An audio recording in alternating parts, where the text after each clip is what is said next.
Yo, what is going on, you guys, and welcome back to another spectacular Spider-Man Season 3 episode. Now, I know my last part I said I'd try to upload every Saturday. Obviously, that didn't happen, but since I'm back and I'm mainly focusing on fanfiction type videos from now on, I will try and upload these as consistently as possible. But with that being said, if you are new around here and you enjoy all types of Spider-Man content, make sure to hit that subscribe button and hit the notification bell next to the subscribe button to not miss any more videos in the future as soon as they get uploaded to the channel. And without further ado, let's get into it.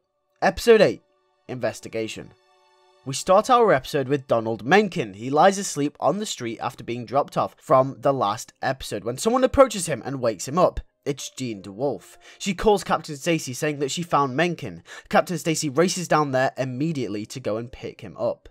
We then cut to our main protagonist, Peter Parker, who is just about to leave for school. He goes downstairs and says goodbye to Aunt May. He's on his way to school as a crime is going down. He says just as luck. Spidey swings down to the scene of the crime and takes out the thugs. He says it's nice to have a normal robbery every once in a while, joking around saying that all the Fisk stuff and the Green Goblin stuff is all getting to him a little too much. Then the police arrive on the scene. Jean DeWolf steps out of the car. Spidey remembers how the public and police perception of him recently isn't all that good and was about to swing off, before DeWolf shouts to him to wait. Spidey turns around and DeWolf says Captain Stacy wants to see him, and that it's about Mencken. She states that he's not under arrest. They just need his help. He enters the room with Captain Stacy and thinks to himself that he wouldn't be surprised if this was all a ploy from Jonah to try and get him arrested somehow. Captain Stacy says thanks for coming and makes out that it's a rare occasion where they'd need Spider-Man to come in. He says that Spidey knows the Goblin like no one else, so they need his help. Stacy takes Spider-Man into a room where sits Donald Mencken, slumped over the table, tired, almost zombie-like. Stacy says they're about to interview Mencken. If there's anything that Mencken says that Spidey can piece together to help arrest the Goblin, that would be extremely helpful. Spider-Man nods in agreement. We then cut over to Midtown High with Gwen Stacy at school. She's wondering where Peter is as she's looking at her watch when Flash approaches her. He pulls her aside a second and says that he knows him and Peter weren't the best of friends, but Flash is just asking if both of them are doing okay with all the Harry stuff going on at the moment. Gwen is surprised by this and says that they are fine, they're just worried like the rest of the school. Flash awkwardly and nervously says that if there's anything he can do to help, he'd love to. This scene once again pulling out that Flash character arc, developing him from that jock phase that has had plastering his life ever since the start of high school, pulling him into a more respectable and kind person. However, Flash does say that if she tells anyone that he offered any slight bit of sympathy, he'll be mad. Gwen almost jokingly says that she won't. We cut back to Donald Mencken, Spider-Man and Captain Stacy. Spider-Man sits down at the table with Stacy next to him and DeWolf in the background. Mencken says that they both wouldn't believe what happened if he told them. Spidey goes on to talk about how he's been stuck as to why everything with the Goblin is going on, and then Fisk as well. Spider-Man asks why the Goblin took him, and then Mencken says that it wasn't the Goblin's idea to take me. Spider-Man is confused and shocked as he can almost sense the answer. Mencken says that it was Fisk. Spider-Man's eyes widen as the realization of the two being connected all falls into place. The Green Goblin and Wilson Fisk are working together. Spidey and Stacy then ask why.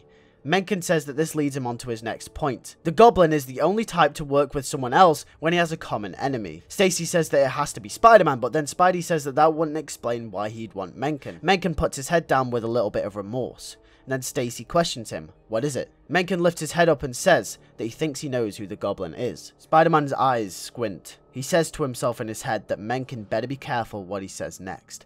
Mencken goes on to say that he thinks the Green Goblin is Harry Osborn. And ever since he's missing, it would make so much sense, he says, as Spider-Man reluctantly hesitates to agree. Spider-Man is skeptical. He doesn't want to admit that it's actually Harry. Mencken says that Harry approached him a couple of weeks ago after all of Oscorp's assets were appointed to himself. Mencken goes on to explain that Harry was angry that he was taking the last bit of legacy he had away from him, but also explains that he is just a kid at school. He couldn't run a company. Stacy says to stop pleading he hasn't done anything wrong and to just tell him what happened. Mencken explains the heritage connection between Harry and Norman and how it would just make perfect sense if he was the Goblin. Spider-Man looks down and Captain Stacy looks over to Spidey and can tell it affected him. Spidey looks over to Mencken and says that they can't be sure. Mencken says that he doesn't know for sure either, but it's just his theory. Stacy steps in and says that they're getting off topic. It still doesn't explain why the Goblin kidnapped him. He goes on to ask what they wanted. Mencken says that Fisk wanted Oscorp to himself. For the longest time, he's been waiting in the shadows. First Tombstone, then Doc Ock, and now Wilson Fisk. Fisk will be the kingpin of New York, and he made Mencken sign the legal contracts. Oscorp legally is in his hands, and there is nothing they can do about it. Stacy realizes slowly that the kingpin now almost has full control over New York. Oscorp is the biggest company in the city, and Fisk is at the helm. Mencken also says that if the kingpin finds out that he told them any of this, he will come back and kill them. Wilson Fisk had stayed in the shadows for such a long time, but now his reign over New York has finally begun. Stacy says that he'll make sure Fisk doesn't find out. Spidey gets up and goes outside to talk to Stacy privately. Spider-Man says that he feels relieved since all the pieces are now in place. And then Captain Stacy asks if he thinks Harry Osborn is really the Green Goblin. Spider-Man says that that's not Harry. He wouldn't do that. Obviously, Spider-Man regrettingly saying this in denial after Mencken has told him all the facts and evidence.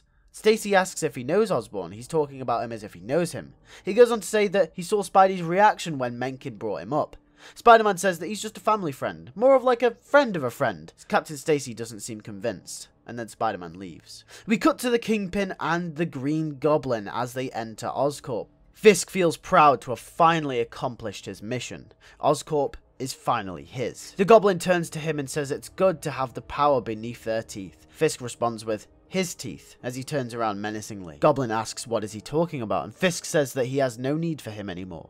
Goblin is confused. He thought Oscorp was theirs, and Fisk says that he altered the contract so all the assets fall to Fisk and Fisk only. The Goblin doesn't own a cent of Oscorp Industries. The Kingpin has screwed the Goblin over, and in this moment, and everything the Goblin had been fighting for has crumbled beneath him. Fisk once again showing he is the big powerhouse of New York, toppling such foes as the Green Goblin. Goblin lashes out in anger at Fisk, attacking him with all his strength and power. A fist fight breaks out between the two. It's bloody and brutal. However, Kingpin's skill and strength prevails as he beats the Goblin down. This scene once again showcasing Fisk's strength and integrity.